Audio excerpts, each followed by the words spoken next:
And I remember at that point, like that was the first time in my adult life as a woman where I was like, oh, like I don't actually want to work. It's like you've been half of you for 20 something years and expecting someone to hold you as whole. That is a challenging thing for anybody. Women in particular, in the moments where they're like, I want more intimacy, I want him to lead, they still want to do it from control. You can take that little corner over there and Right. lead. I still got the rest. I actually feel safe to express my gifts to the world and put offers out in a bigger way because I feel safer to express what's alive in here. I know for me, like one of the things when I met Preston that was so attractive to him was this part of himself where he was so unapologetic about who he was. On a mission trying to find Mr. Warren G.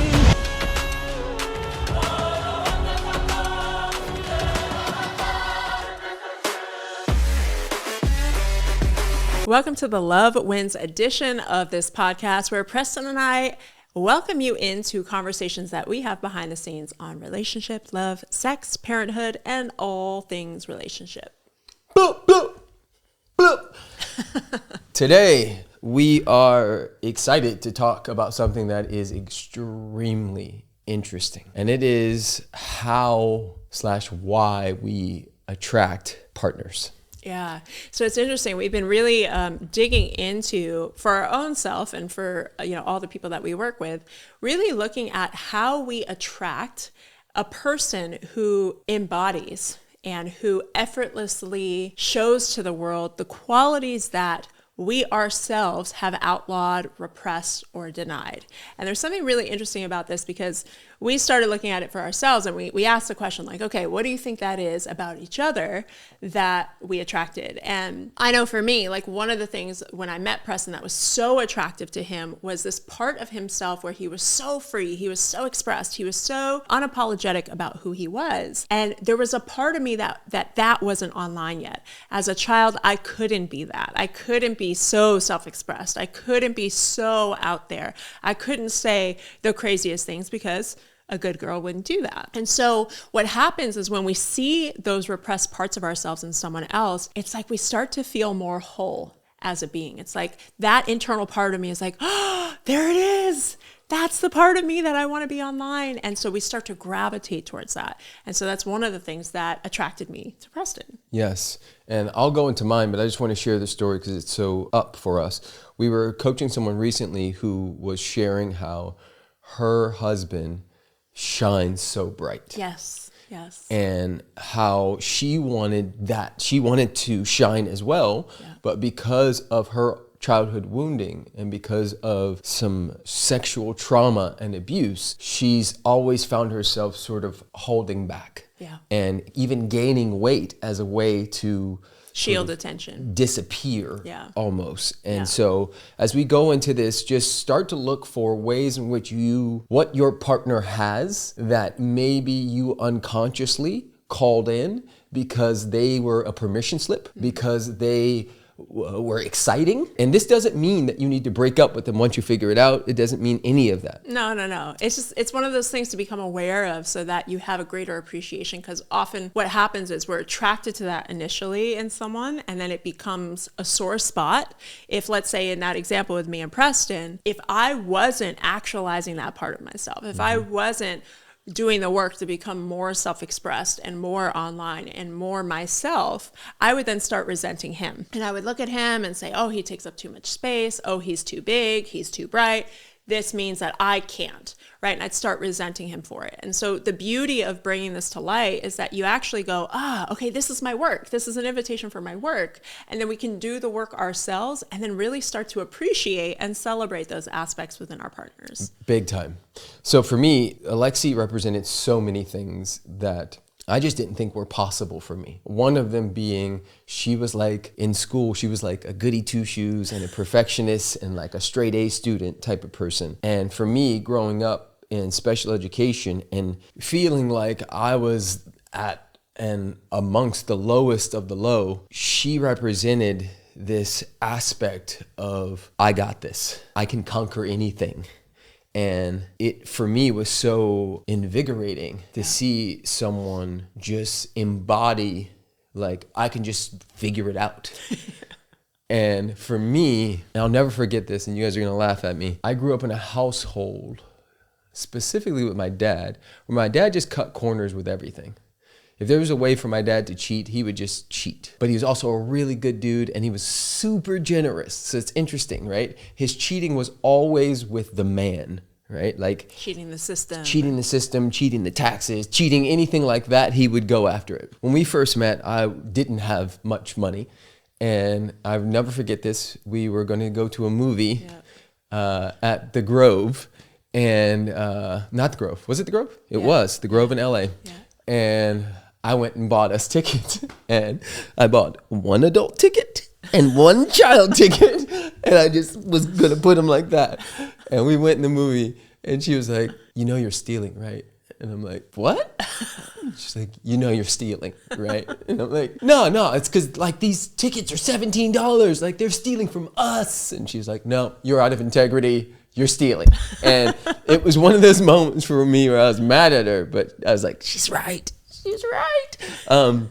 And the rule follower, all of that stuff for me was like, wait, you can like follow the rules and still be okay? Yeah. And so still be successful. Yeah, still be successful, all those things. It's been really cool to see that and know it. And also, and this is the shadow side of things, some of us, not some, all people, in my opinion, have been hurt by their parents in some form or fashion. And whichever parents' love you maybe didn't get the way you wanted, more than likely there's a part of you that will provoke or pull out in your partner so that you get to heal it in this relationship.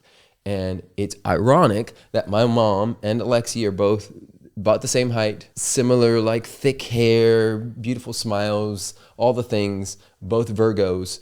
And I think that I also called Alexi in to heal the relationship with the feminine, like actually women, because in some ways I felt very dropped by my mom because she was so on it and so, in my opinion, Virgo-like, that there wasn't room for my sort of wild, dirty Leo childness. And so because there wasn't room for that, I just made it room outside.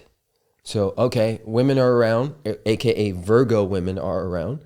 I am not safe. And so all of me is not safe. Yep. Yeah, all of me is not safe. I have to be the good little Christian boy. When mommy is around, everything will be perfect. I will be an out of the way kid and have no needs when she's here. Yeah. And not just a little bit to go into the story. When my parents divorced when I was 9, the judge had me actually choose in front of them. And he said, "Young man, who are you going to go with?" And I said, "I'm going with my dad." And that broke my mom's heart. And I can see it now that the 9-year-old version of me was like, it's just safer over there. Yeah, I think with your dad too, like knowing both of your parents so well, is your dad is very much a like no rules, right? Like open-ended, like there's space for you to be who you are. There's no judgment. There's space for him to be who he is. There's no judgment.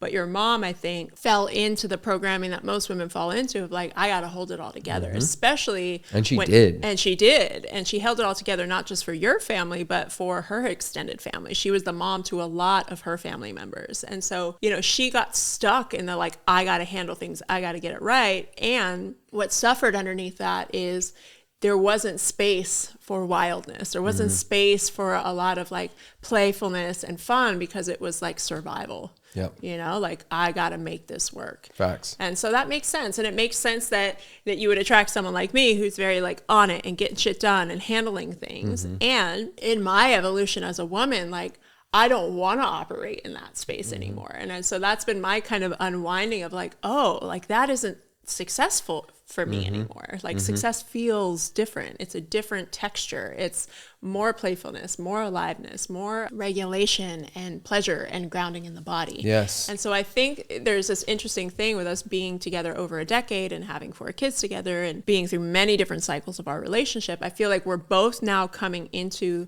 the most integrated parts of ourselves personally, integrated masculine and feminine, and then seeing how that dances together in partnership.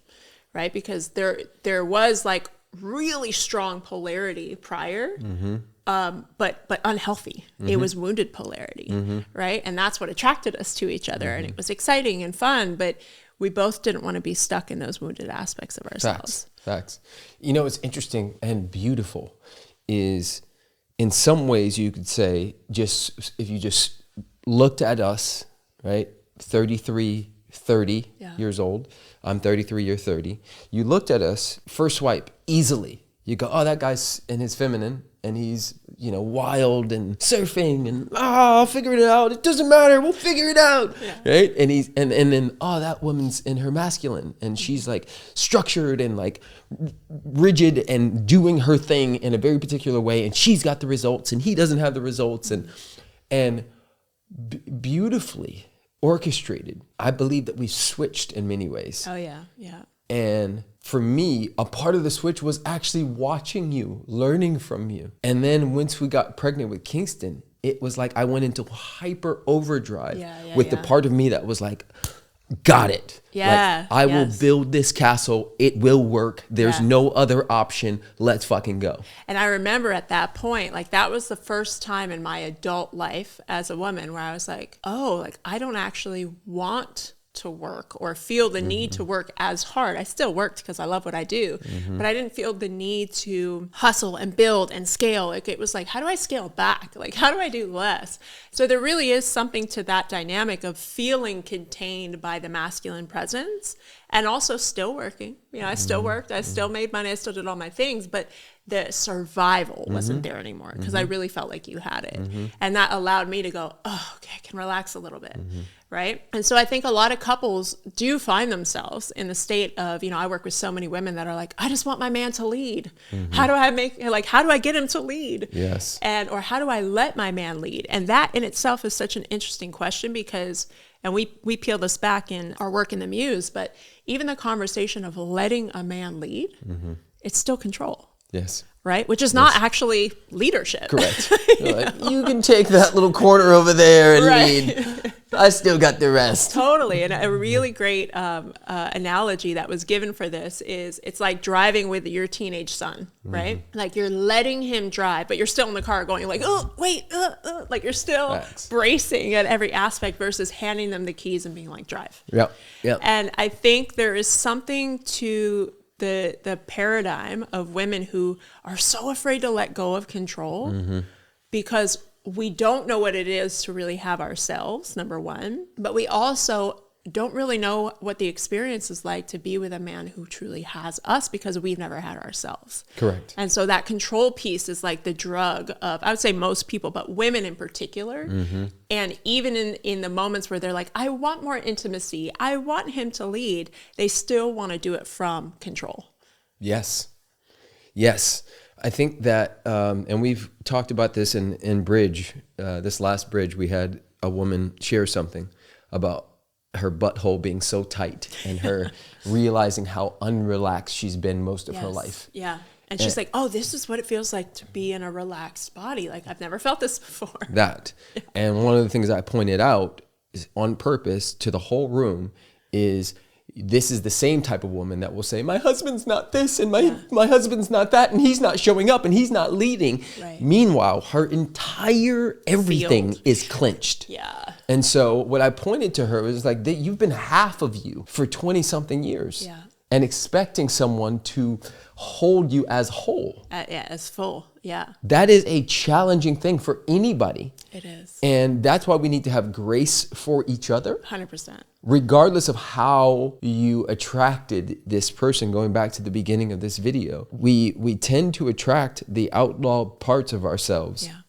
In our partners. But that's just the beginning of the story. The whole thing can completely shift and transform as you bring awareness and action to yourself. And some of the best, most juiciest action is just to breathe into the bottom of your belly, relaxing absolutely everything 10, 20, 30 times a day. If you just released and allowed yourself to feel safe for 10 to 20 seconds, 30 times a day, that gift you wouldn't have to try to let go of control. It would just occur. Well, this is why fundamentally we say nervous system work is the most important work you can do because it creates foundation of safety. And if you have that safety within yourself, you then take yourself out of survival. And survival is where control lives. It's where fear lives. It's where I need power, significance, I need to look good. All of that lives in survival because you don't live in a body that feels alive and safe in that aliveness to be fully expressed. And so I think, for anybody listening to this, like wondering how you get your relationship back, like get back in your body first and get back into a safe body. Come to the bridge, come do the work that P and I do with people all over the world. We've been doing it for over a decade. This is the most powerful work you can do, because when you come back into a body and you learn, you reclaim a relationship and you learn how to build safety here, then you can show up in relationship and go, I actually feel okay with more intimacy because I feel okay with intimacy here. I actually feel safe with more pleasure because I feel safe with more pleasure here. I actually feel safe to express my gifts to the world and put offers out in a bigger way because I feel safer to express what's alive in here. And I think that's the piece that a lot of people don't get, is they're hoping for something out here to change them and to make them feel finally safe enough to go and take that next step. But until you change that inner barometer of safety, nothing externally changes. Facts. Beautiful.